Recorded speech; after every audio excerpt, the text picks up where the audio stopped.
Our call to worship this morning is from Hebrews chapter 4, verses 14 to 16. Since then, we have a great high priest who has passed through the heavens, Jesus, the Son of God. Let us hold fast to our confession. For we do not have a high priest who is unable to sympathize with our weaknesses, but one who in every respect has been tempted as we are, yet without sin. Let us then with confidence draw near to the throne of grace, that we may receive mercy and find grace to help in time of need. Let us stand and sing our first hymn, our hymn of the Holy Trinity, Come Thou Almighty King, and the words are in the bulletin.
Let us pray.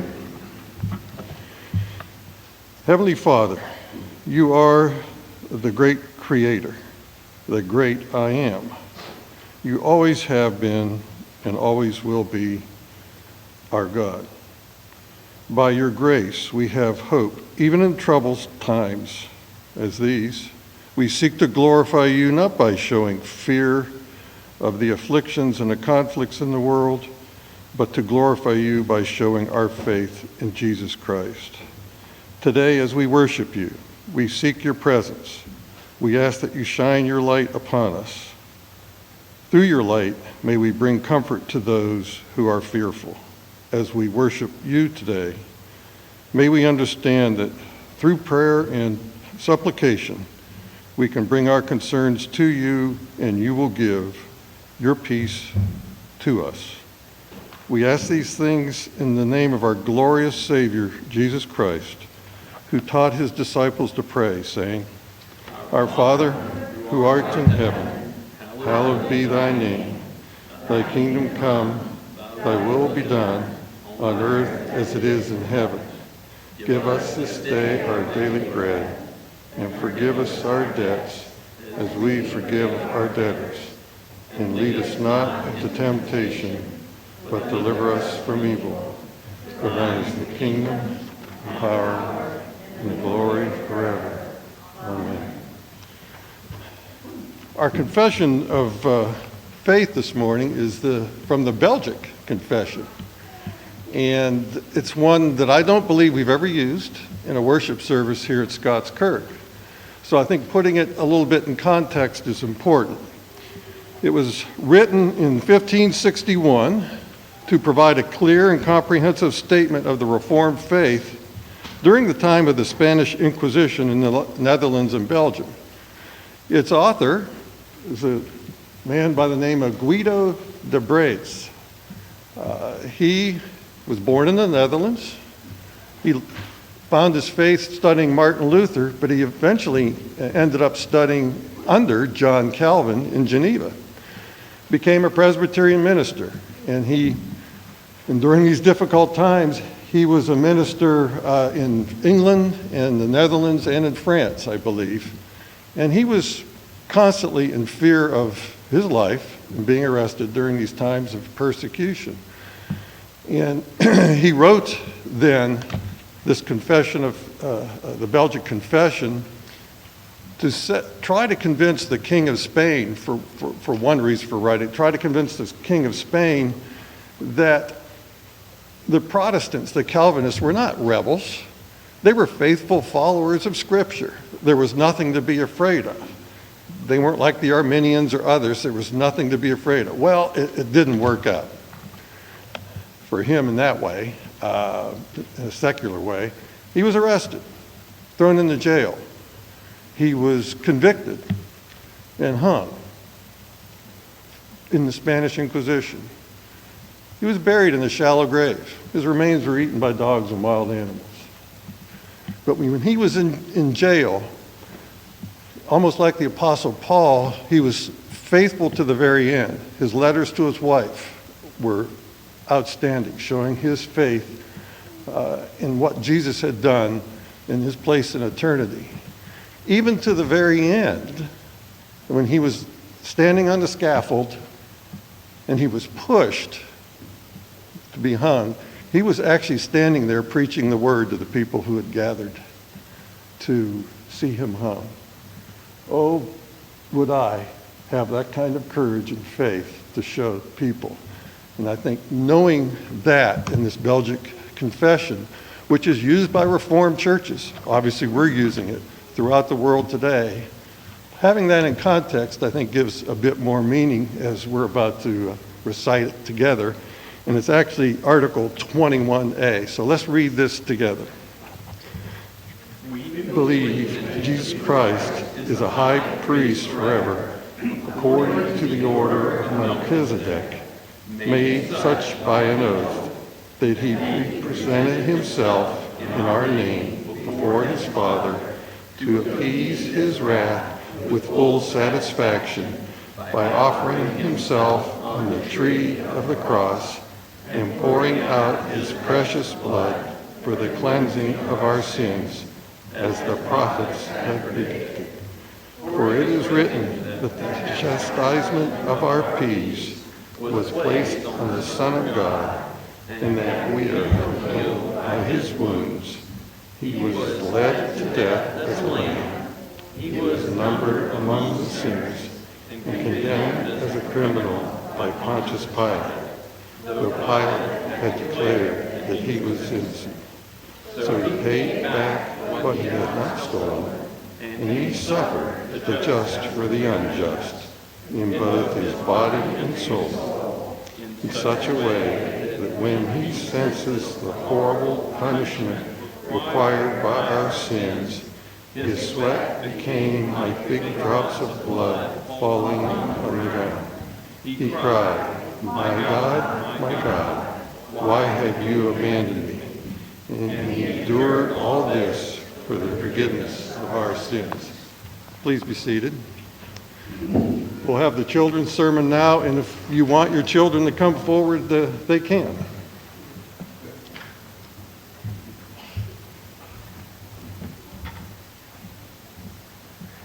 All right. We've got a brave soul. Good morning. Oh, we got another one coming. There we go. Now, unfortunately, you guys that are watching on live stream can't see them coming down, so I apologize for that. But it's nice to see you guys here. And girls. And girls, yes, yes. I say guys in the vernacular. It's you friends of us. How about that? So today we're celebrating what? Father's Day, right? Our fathers are pretty cool, aren't they? Yeah, you know. It was like when I was growing up, Then, no, no, no, no, no. You don't want to be seen with your dad, right? But it was one of those that deep down, I knew that everything that happened to me from him was because he loved me. There were times where he praised me because I did well. But there were a lot of times where he disciplined me because I wasn't doing what I should do. Now, I thought he was pretty mean when he did that. But as I got older, I had to go to my dad and apologize because I was so hateful to him sometimes. Because I look back now, and if he hadn't disciplined me the way he did, I wouldn't be what I am today, a child of God. He showed me the right way to do things. And our Heavenly Father does the same for us. He praises us. He wraps us in his love.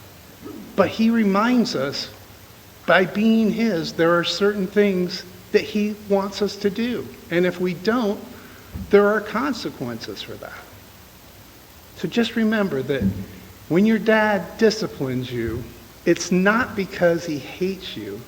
If he did, he wouldn't care. He disciplines you because he loves you. Let's pray. Dear Heavenly Father, so often we think of discipline as a bad thing. But Lord, you remind us that if you didn't love us so much, you wouldn't discipline us and guide us and grow us to be more and more like you. In Jesus' name we pray. Amen.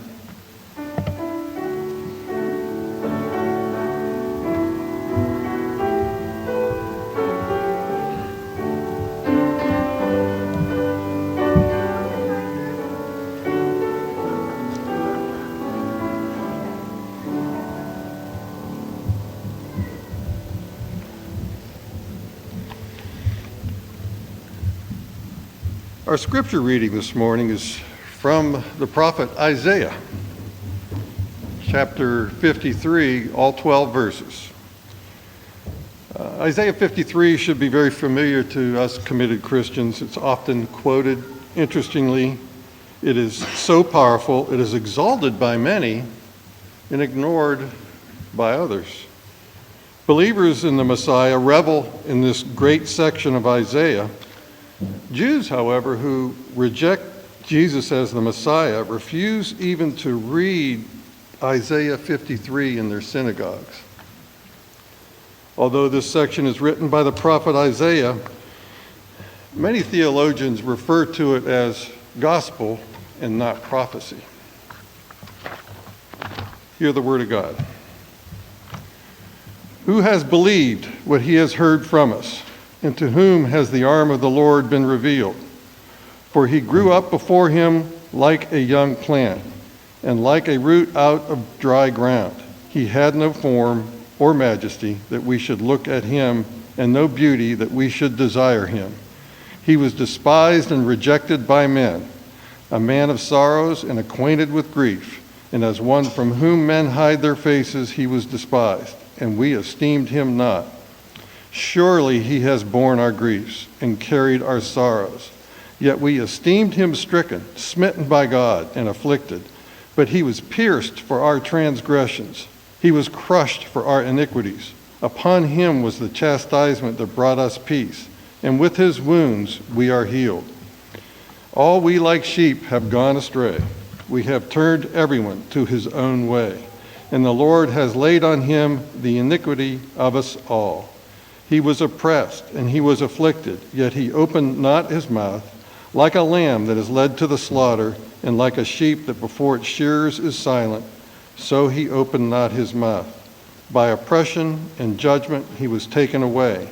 And as for his generation, who considered that he was cut off out of the land of the living, stricken for the transgressions of my people, and they made his grave with the wicked and with a rich man in his death, although he had done no violence, and there was no deceit in his mouth. Yet it was the will of the Lord to crush him. He has put him to grief. When his soul makes an offering for guilt, he shall see his offspring. He shall prolong his days. The will of the Lord shall prosper in his hand. Out of the anguish of his soul he shall see and be satisfied. By his knowledge shall the righteous one, my servant, make many to be accounted righteous, and he shall bear their iniquities. Therefore I will divide him a portion with the many, and he shall divide the spoil with the strong. Because he poured out his soul to death and was numbered with the transgressors, yet he bore the sin of many and makes intercession for the transgressors. The grass withers, the flower fades, but the word of our God shall live forever.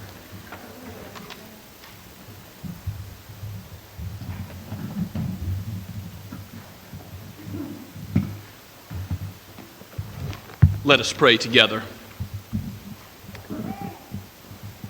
O Lord, our Lord, how majestic is your name in all the earth. It is good to come before you, to declare your greatness, to declare, Father, Son, Holy Spirit, your perfections, your beauty, your goodness, your justice, so that Christ himself was given, the just for the unjust, to forgive our sins, to save sinners, enemies that he called friends. What a salvation, what a redemption this is. And so we come today not in any standing of moral uprightness in ourselves, but in the righteousness of Christ, in his sinlessness in thought, word, and deed, all of his life, and in his atoning blood, which he presented as the spotless Lamb of God, as a once-for-all sacrifice, so that we might be cleansed from our past and present and future sin. O Lord, you are to be glorified, even as the angels glorify you in heaven. Let us now join with them to proclaim, Holy, holy, holy is the Lord God Almighty, who was and who is to come. Oh, Father, guide and direct us as your people by your word, that we would receive that which is better than silver or gold, that which is sweeter than honey from the honeycomb, and that it would penetrate our hearts, that we would not only be hearers, but doers of it. Help us, Father, to mature as the sons and daughters of the Most High that you have called us to be, to walk according to the truth which you have written and you have generously given to your church. Lord, if there are any who have not yet come to know Christ as their Lord and Savior, open their hearts today to receive what is preached and be present amongst us. Abide with us, whether meeting online or here in this room. Lord, be present with your people to bless, to grow us in the knowledge of the Lord Jesus Christ, to mature us as saints. For this is your day, and we rejoice and are glad in it. Father, we thank you for our fathers, and we pray that you would help us to lead and guide our children in the ways of wisdom, not according to folly, but according to the wisdom that comes from on high, from you. Father, we thank you for the children in this congregation. We think about how Jesus called us to have a faith that is not childish, but is childlike, is humble, and simply trusts in your word, leaning not on our own understanding as if we would be the final judge, but Lord, going to you and knowing that you are the judge of all that is right, all that is true, all that is beautiful, all that is good, and looking to you for understanding, to understand this world aright, looking through the lens of your word at all things. Help us, Lord, to do that as a people, as Scots Kirk. Help us as a congregation. Help us as leaders, as those who are called to be elders and deacons. For those you will raise up to leadership in the future, we pray for them even now, as we pray for those currently in office. Oh, guide us by your wisdom, O Lord. We thank you, Father, for those churches that are gathered together right now, perhaps earlier or later today, on your day, that preach the word, that exalt Christ. And we pray for blessing to come for all those who receive the word in these other buildings, these other online settings where Christ is preached. And we praise you and thank you that your kingdom is far greater than we ourselves. We thank you, Lord, that you have called the Shem Creek Church to be present in the Low Country, and we ask for you to bless them in a similar way and help us to plant other churches here in our area. Bless our city through our activity. Bless Somerville as you've called us to be salt and light here. Father, bless the Low Country Pregnancy Center. We long to see a day where abortion will be known no more in a civilized society. Father, let it be so. And we pray for the efforts of this agency, that they would be able to minister the truth in love to hurting mothers that come to them with preborn children. And we ask for your grace and wisdom to be poured out through that ministry. Father, we pray for the ministry of Bon Clark, and as many camps and conferences and other events have been postponed for this summer, we look forward to Synod and ask your will be done in the ARP Church, that you would guide us as a denomination to do nothing except that which glorifies and is faithful to you and your word. Father, we pray for the ministry to children and teenagers and to church conferences and retreats in that place, and pray for the leadership there as well. We pray for Erskine College and Seminary, that all would be grounded upon your word, and these agencies of the ARP Church, that all that they do would be faithful, rooted, grounded in Christ, steadfast, immovable in him. And Father, we pray for other Reformed seminaries. We know that many denominations look to many across this land, some of which you have brought back from the way of abandoning your word to faithfulness, and we thank you for that. Others you've raised up as new places where men might be taught the gospel to one day preach it. And we pray for our own number, that you would raise up ministers of the word from amongst us, from some who are yet young, for some who are testing their gifts even now, for some who are perhaps older. Lord, let there be those who would go on short-term mission trips from amongst our number.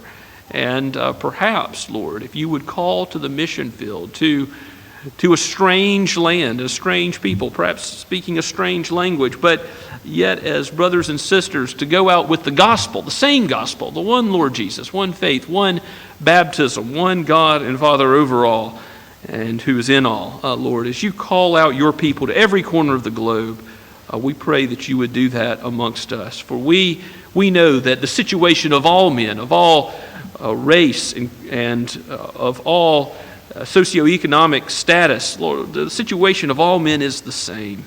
We stand in need, desperate need, for your redeeming love, for the provision you have made in the Lord Jesus Christ, the one who was wounded for our transgressions, crushed for our iniquities, and by his chastisement brought us peace. And so let there be peace with man and man. Lord, work in the cities that have been disrupted, and they are many. There are many who are fearful, who are afraid. We pray for safety from this virus, as well as we pray for the situations facing small businesses and the riots that are occurring. Lord, let your justice be present in our society. We long to see more of it. There is too much sin. There is too much sin in our own hearts and in this world. And we know that the evil one is defeated. We know that someday soon all will be made new, and we will not struggle with sin any longer, and there will be a new heavens and a new earth, and we will no longer fight as the church militant, but we will be amongst the church triumphant.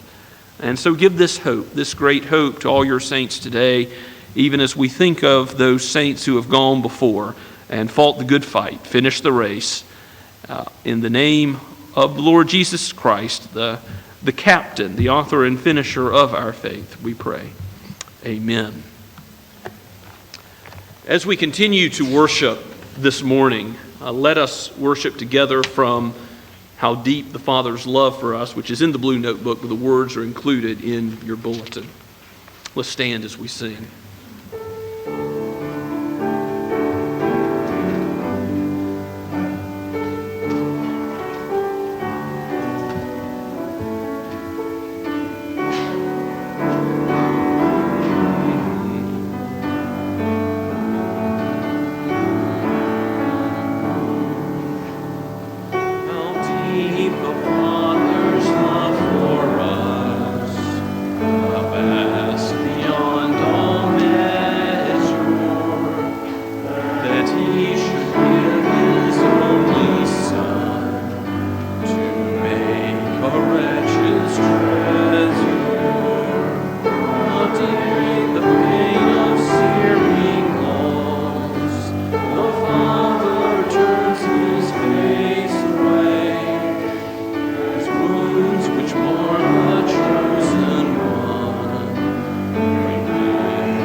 Please remain standing as we pray. Oh, Father, you own this world and all that is in it. You have generously given your only beloved Son. How will you not also with him not give us all things? You are the Lord who will one day give us life with you, communion with you, the knowledge of your face. And in your heaven there are many mansions which you have prepared, many places you have prepared for your children. So let us go now with the gospel that you have given us and use the talents and gifts and energy. Let our lives be living sacrifices for you, because you have given them to us so that we might glorify you. And let these tithes and offerings be used not for the will of any man or church or denomination, but for the glory of the Lord Jesus Christ. For we pray this in his mighty name. Amen.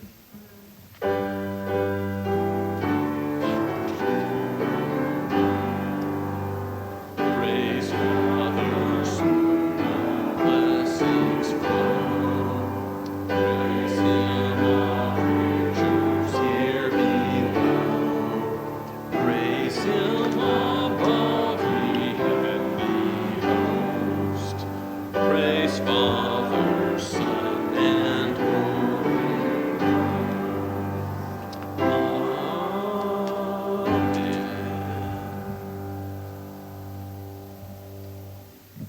Please be seated and turn with me, if you will, in your copy of God's Word to Colossians. Colossians chapter 2.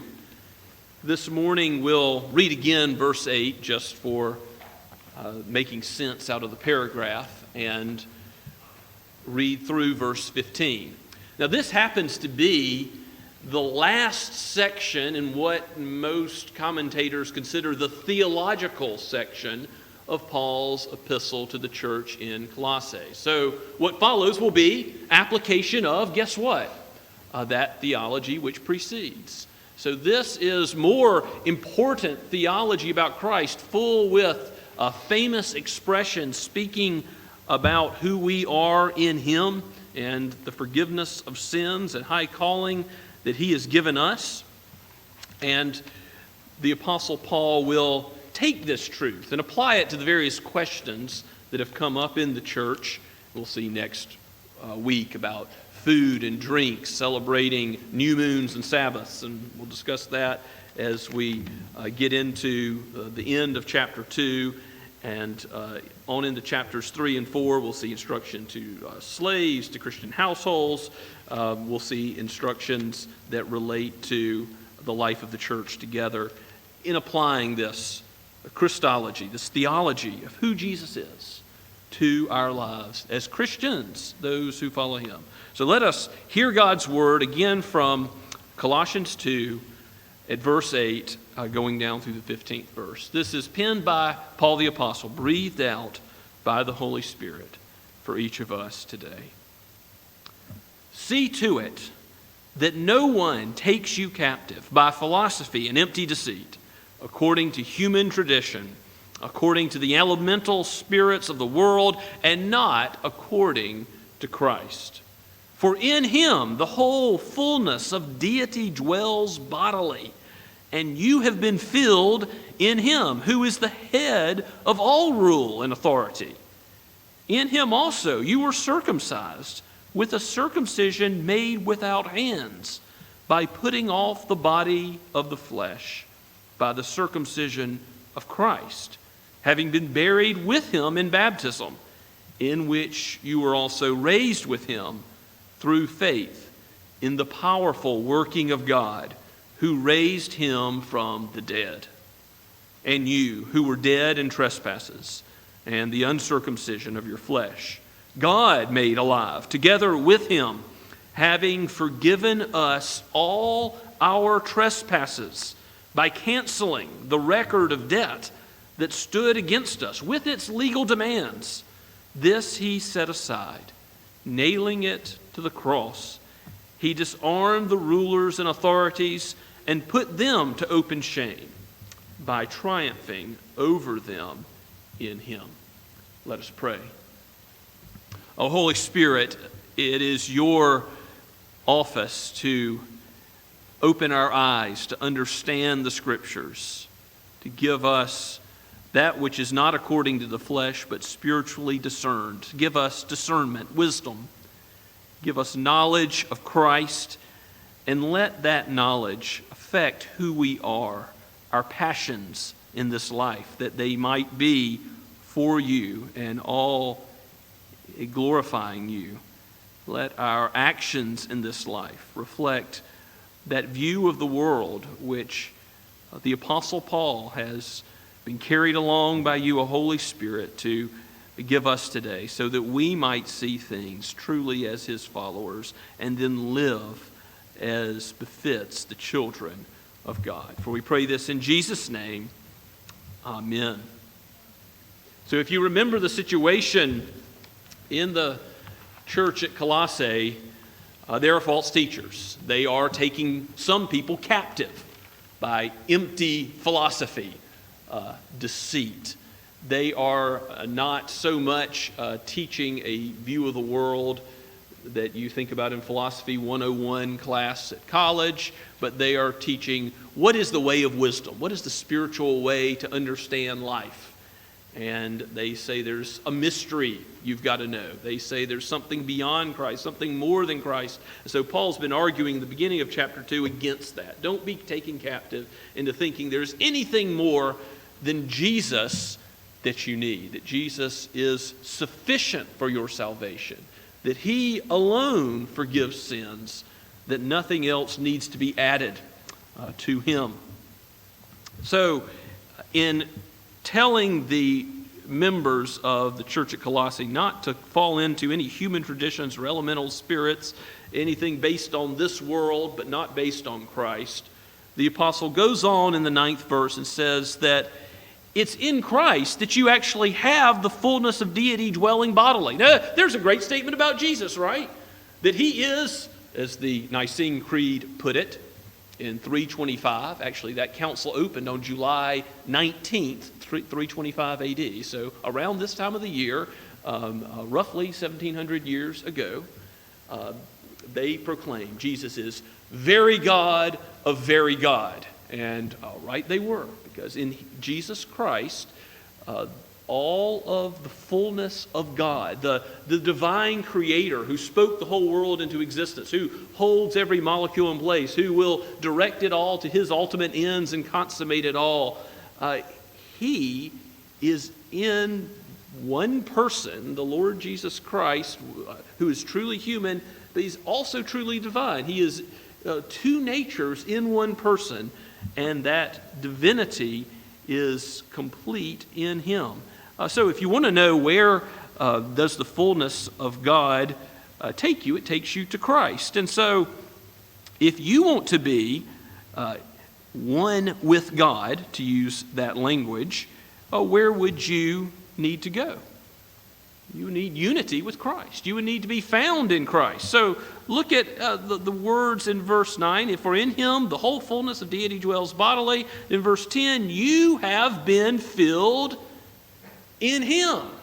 Now possibly the heretics were saying something like, you want to be filled with God and his Spirit, then you need this mystery knowledge. You need something else beyond Christ. And Paul's saying, no, you want to be complete.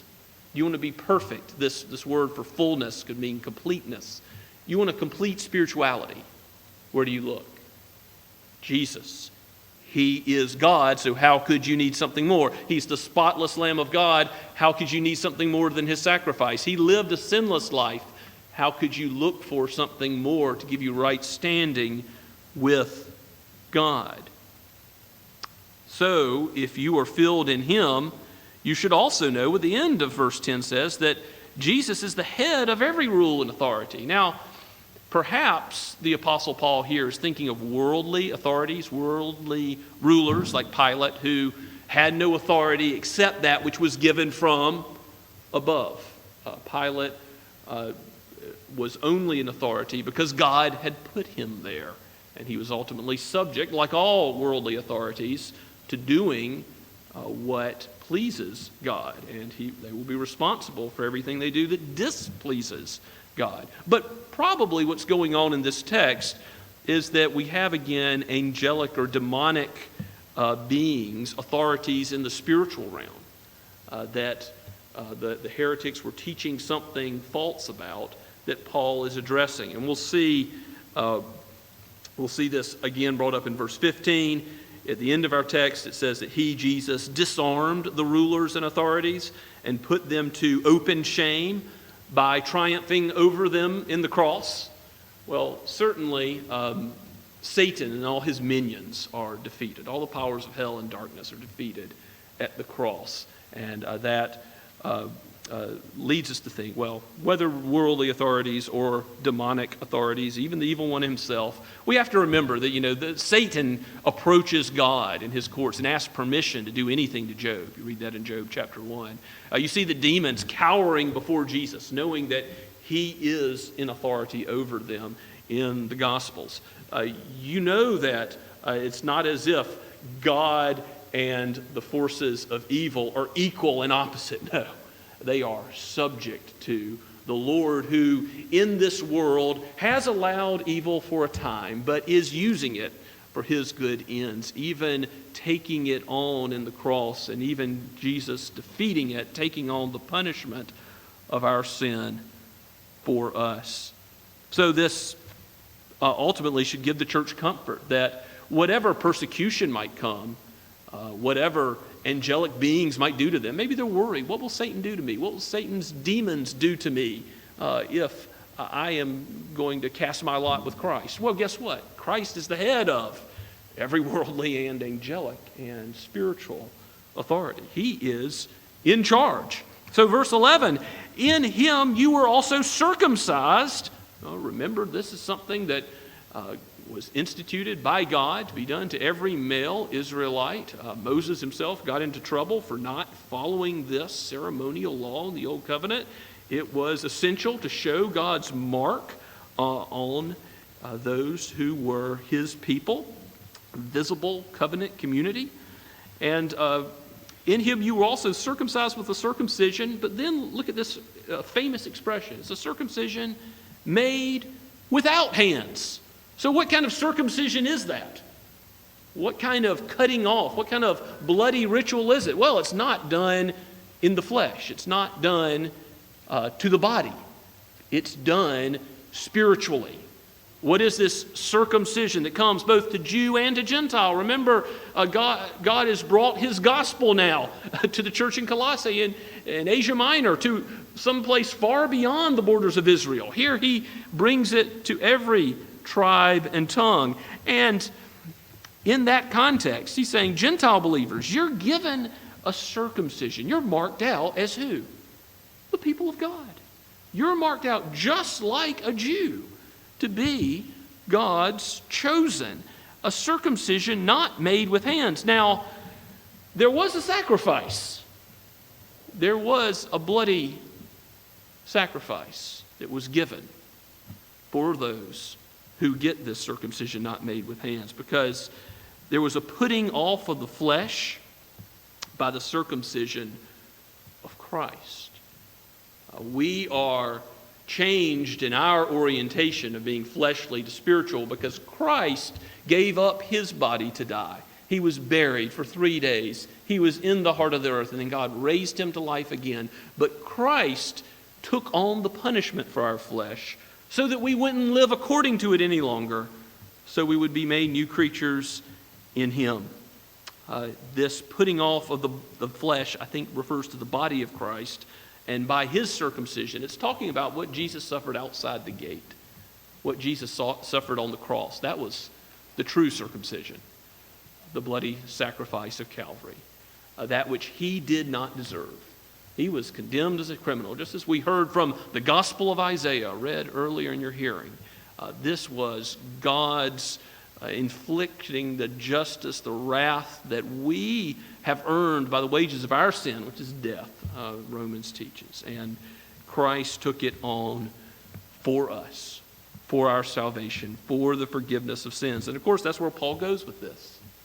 He talks now, having brought up what Christ did as his sacrifice is given to both Jews and Gentiles. Look at verse 13. He's going to go to the right of the heart of the forgiveness of sins. And you who were dead in trespasses, that reminds you of Ephesians chapter 2, doesn't it?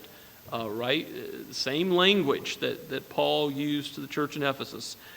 You who were dead in trespasses, not just sick, not just needing something added on to your life for true spiritual progress, but without hope in this world except for the work of Christ.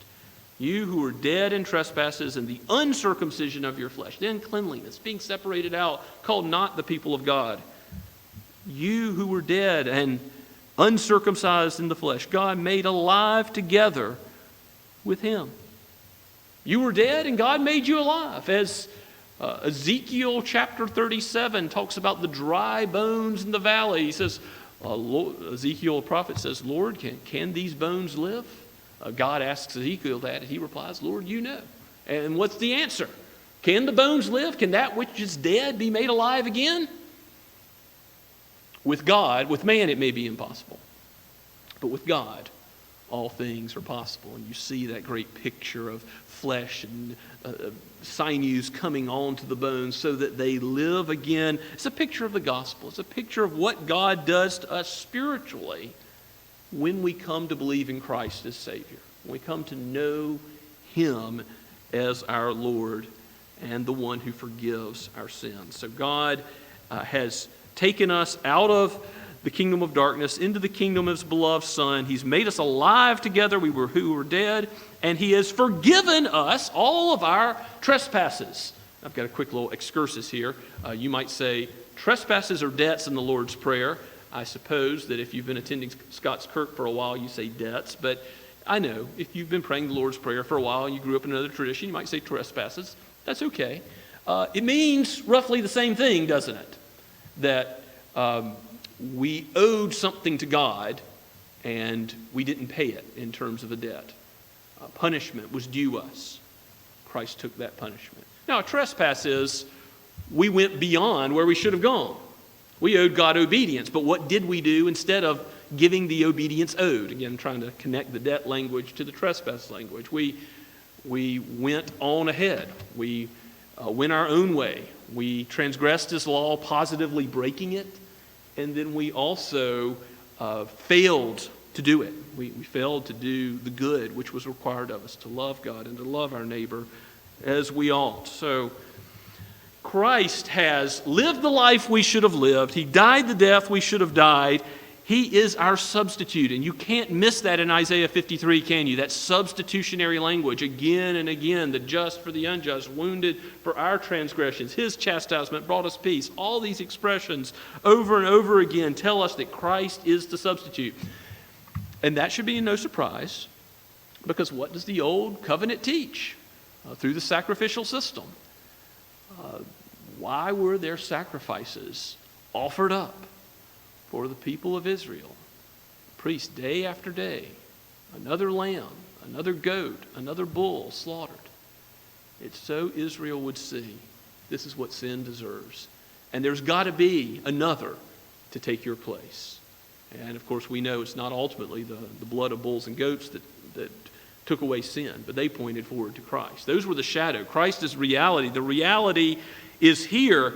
And so our debt is canceled. That wonderful expression in verse 14, that by Christ, the way He forgives our trespasses, the way He takes away our debt, the way He pays it and says it is finished, is by canceling the record that stands against us. It's a record of debt that stood against us with all of its legal demands. Was God right to say, you have sinned, therefore what you justly deserve is death?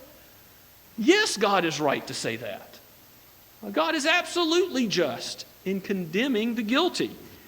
And Jesus cancels all of that. He pays it all on the cross. With that cry, it is finished, he uses a legal term, a banking term, saying it is paid. It is done. It is taken care of. You who have faith in Christ, you who trust Him as your hope for heaven, not your own good deeds, not your own life, but you trust Christ's life. You trust His record as the reason why God should let you into His presence, the reason why you come boldly before the throne, that we sing His praises and pray to Him now. Why is that? It's because we trust in Christ. What a Savior this is. And there are many hymns that glorify the nature of Christ and the forgiveness of our sins and how amazing that is. But I have to think of Rock of Ages. Nothing in my hand I bring, nothing else besides Christ. Simply to the cross I cling. Naked come to Thee for dress. Foul I to the fountain fly. Without Christ, indeed we do die. That hymn rings true and reflects this great cancellation of debt that Paul puts before us as the heart of the gospel this morning. He sets all the legal demands aside. Our death that we should have died by nailing it to the cross. And what an expression that here they thought the powers of hell, powers of Satan and his demonic armies thought that they were winning the battle over Jesus by putting nails into His hands and His feet and piercing His side. But no, by those nails, our sin was being held there. We were being forgiven. We were the saints of God of all time, Jews in the Old Covenant, other Gentiles that did believe and came into Israel. Then after the New Covenant, any Jew or Gentile who's brought in, every place all over the world, all over the Roman Empire, and indeed the whole world, any who believe in Christ have their sin nailed to the cross in Christ. And so Paul thinks ahead to the implications of this. well, there's an implication on the cross when it happened. Satan is defeated. But in the long term, that defeat will be made apparent to all. So what has happened? He disarmed the rulers and authorities and put them to open shame by triumphing over them in him. This word for triumphing is used for a victor's parade. If a Roman general might come back from war and celebrate. That's the kind of victory that Christ has already celebrated over the powers of hell. Now, do we experience still fights with temptation, fights with the evil one and his forces of darkness? We've been studying Fighting Satan in our men's group of the Bereans on Wednesday night. This is a reality. The scriptures again and again talk about the reality of the evil one, of sin both in our hearts, in us, but also outside us, in the system of this world, this present evil age, in the influence that Satan and demons have. But is that anything to be worried about? No, it's not, because Jesus has conquered them. Jesus has already disarmed them. They have no way to defeat the Christ of Revelation who comes in victory on a white horse. Praise the Lord. A few applications from this text that, again, we're going to see the Apostle Paul make all kinds of applications as we continue to move forward through Colossians. But a few applications as we think on the greatness of Christ. In our culture today, there is a tendency to want to think about being spiritual or being religious without being a Christian who belongs to an organized church, who hears from Christ and his word alone, but also hears from other sources, other sacred texts. Perhaps the New Age movement, gained some popularity in the 60s, and going forward to today has had an influence here. Think about even your yoga studio in Somerville might say something like Namaste. The light in me is the light in you, or vice versa. There's a oneness. There's this presumed spirituality that all is one, and in you there's a light of God, in me there's a light of God. And this kind of way of thinking in terms of being spiritual but not religious in the Christian sense, I think is one that affects our culture. People are not saying that Christ and his exclusive claims to be Lord and Savior are good enough. They want something more. They want something added, many different ways to go to heaven, not one way, one truth, one life, one name under heaven by which men can be saved, what the Scripture says. And here I want to just point out again what verse 9 tells us. In Christ, the whole fullness of deity dwells bodily. You want oneness with God? Well, I've got news. You're not God. The trees aren't God. The bushes aren't God. The grass isn't God. Christ is God. Here is the creature as a human being in his creation, joined with true humanity is true deity in the person of Christ. To be one with God, and to be one with God forever, to enjoy his fellowship in heaven, we need to be branches on the vine. He is the vine, we are the branches. He says in John 15, this unity only comes by faith. It only comes by spiritual circumcision, which is walking away from sin, walking away from the old life, and turning to Christ and trusting in him to walk in a spiritual newness of life. Now, that's not something you can do. Why? Because you're dead. But we have good news for our neighbors. The Holy Spirit brings the dead to life. The Holy Spirit uses this word that we're preaching today, this word that indwells you, the Christ that indwells you, to bring to life those who are dead. This is good news as we minister to a culture that may be spiritual but not on board with biblical Christianity. May we minister to them in a way that reflects the truth of all deity being found in Christ and Christ alone, and with love and humility and respect and meekness. Others, applications we can make from this text. How can we ourselves remain immovable, steadfast when we're on the course of the Christian life and temptations come up, when sin seems to overpower? Well, we can certainly remember the scripture that says that no temptation has overtaken us except that which is common to man. And when God presents you with a temptation, what does he also present? A way out of it, from under it. And that's true, but we should also remember what this text teaches us about Jesus being the head over all rule and authority, about how he's disarmed all rulers and authorities. Satan himself, Satan's minions, and yes, any human rulers, whatever, worldly governments might do in persecuting Christians, and it may be severe. We know that from history. We don't know what will come in the future of this land, do we? But we should know now that Christ is in charge of every human and demonic authority, and we are in his hand. And he will not let us go. There's nothing that can separate us from his love. That's encouraging. We are made complete in Christ, that we therefore ought to be strong in him. Turn with me to Ephesians 6, talking about fighting Satan. The armor of God is a passage which has come up often in our men's small group. I'll just read for you Ephesians 6, starting at verse 10. But listen to what Paul says here after just hearing what he says in Colossians. Ephesians 6:10. Finally, his final exhortation in this epistle. Be strong in the Lord and in the strength of your own might, your own flesh, your own ability to withstand temptation or the forces of evil. No.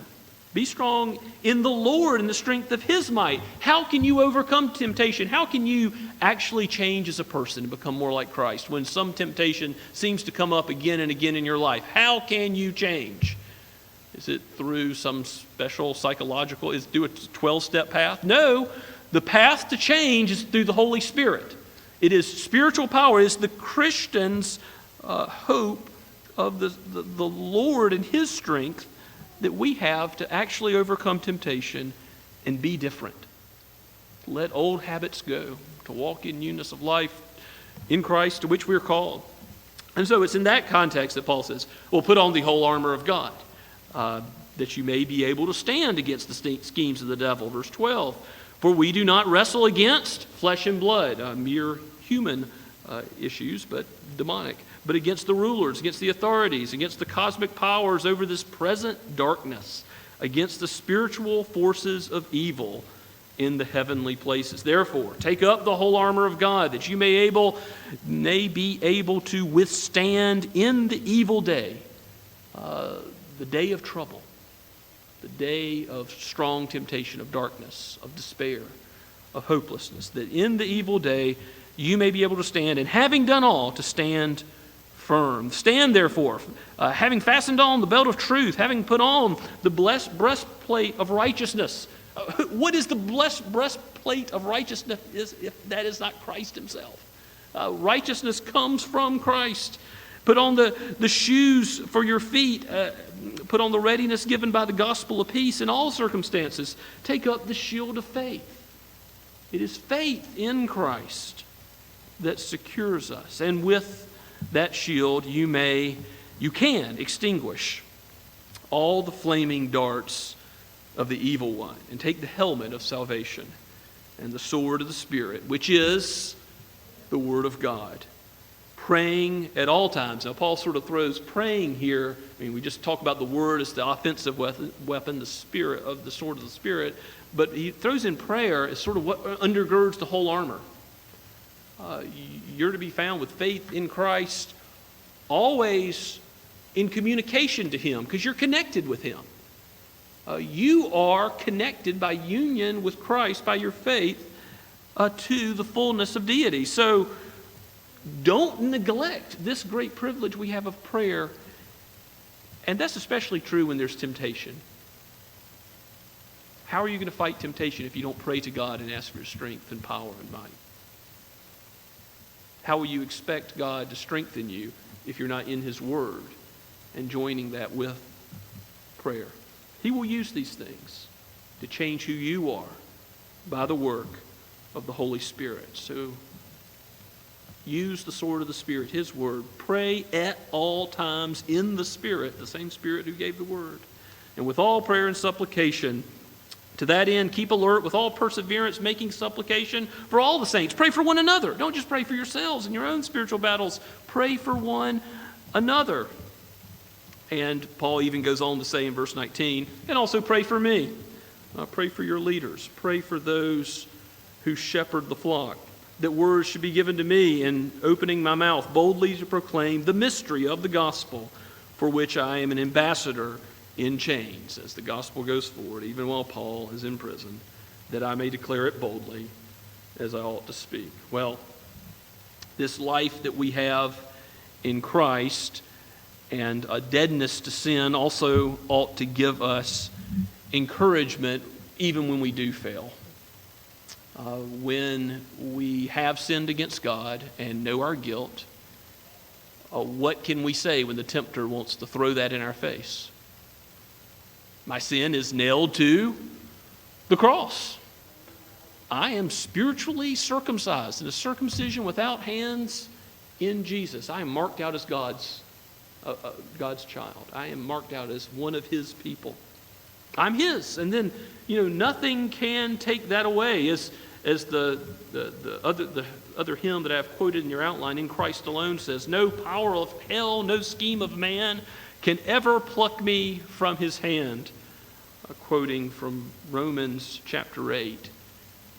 The victory parade is Christ. We cannot be taken away from His love. So that means when we fail, we can go to Him knowing that our sin is forgiven, and with thanksgiving worship Him even though we come a sinful people, a frail people, a broken people, an evil people. Christ, it says, how then can you, even being evil, speaking of fathers, give good gifts to your children? Well, as a father, I recognize that's where I am. I am evil, a sinner. I have a heart that's desperately wicked. And yet even an earthly father knows how to give good gifts. And so Jesus makes the application that how much more will your good heavenly Father not give you good gifts? We are evil, but Christ in His forgiveness is great. He has nailed our sin to the cross, and it ought to also encourage us to walk more faithfully in the future as we see what the Christian life is all about, as we learn more about what Jesus requires of us, to know that Jesus has already paid it all and that He's called us not to live in sin any longer. And this is the subject of what Paul gets at in Romans chapter 6. You're dead to sin, but you're alive in Christ. You're not a slave to the flesh, but you have a new life that you're to walk in. So no longer live as one who's in bondage. Live as a free, spiritually free person in Christ. May God be praised. Let's pray together. Lord, we thank You for this text, for the Savior it proclaims, for the glory of Christ presented. Help us to be found in Him, not having a righteousness of our own that comes through the law, but having a righteousness that comes through faith. Lord, bless Your people. Help us to live, even in the face of temptation, in the face of danger, in the face of fearsome enemies. Help us to live in the life that You have destined us for now and forever in Christ. For it's in His holy name that we pray. Amen. And in response to the preaching of the Word this morning, let us sing together How Firm a Foundation, as the words are included in your bulletin.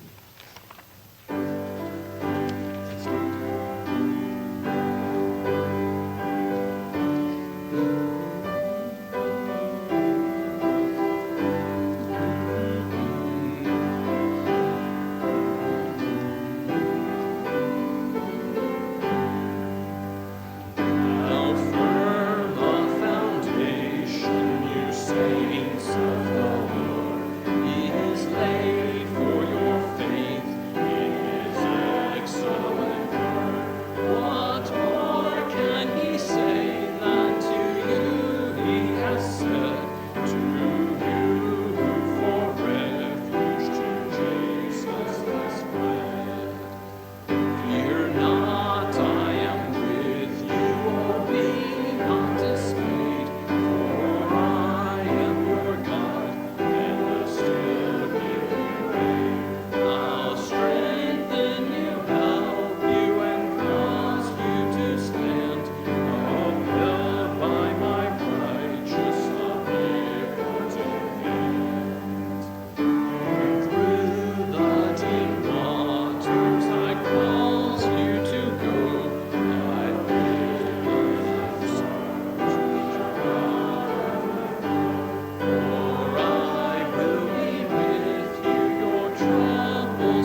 I remind you all before I dismiss with the benediction, please do go immediately following the service outside, and you're welcome to have as much time fellowshipping together there as you like. Now, receive the blessing of God. Now may the God of peace, who brought again from the dead our Lord Jesus, the great shepherd of the sheep, by the blood of the eternal covenant, equip you with everything good that you may do his will, working in us that which is pleasing in his sight, through Jesus Christ, to whom be the glory forever and ever. Amen.